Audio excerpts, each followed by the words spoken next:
सैफ अली खान पर हमले के 33 घंटे बाद अब इस मामले में अब तक का सबसे बड़ा एक्शन हुआ है। पुलिस ने इस मामले में एक शख्स को हिरासत में लिया है। पुलिस ने जिस शख्स को हिरासत में लिया है उसके पास से वैसा ही बैग बरामद हुआ है जैसा सैफ के अपार्टमेंट की सीसीटीवी में कैद संदिग्ध के पास से मिला था।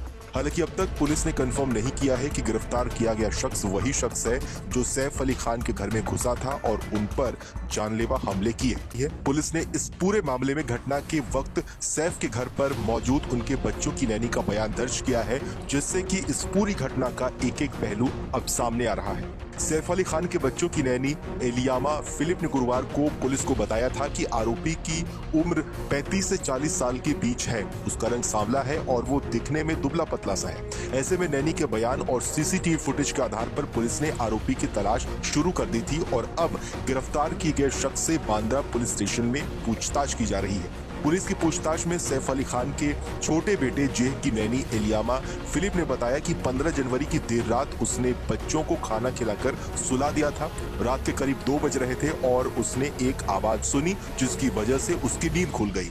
अब जब वो उठी तो वो बाथरूम की तरफ गई तो वहां उसने दरवाजा खोला और देखा कि लाइट जल रही थी। जब वो बाथरूम के दरवाजे के पास गई तो वहां उसने देखा कि एक अजनबी शख्स बाथरूम के बाहर आकर छोटे जेह के बिस्तर के पास जाने लगा।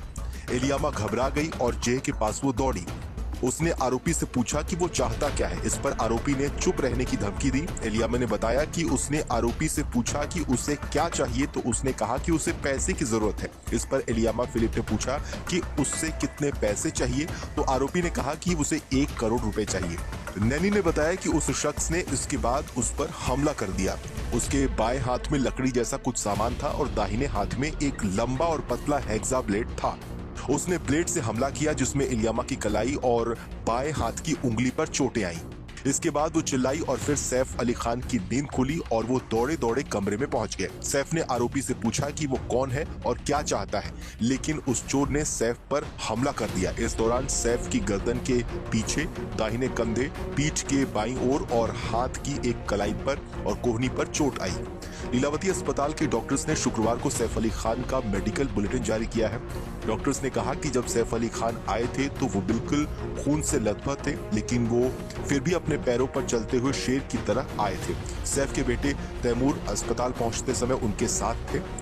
उन्होंने हीरो की तरह एंट्री की। फिलहाल सैफ को आईसीयू से निकालकर स्पेशल रूम में शिफ्ट कर दिया गया है और उनकी हालत में अब सुधार आ रहा है।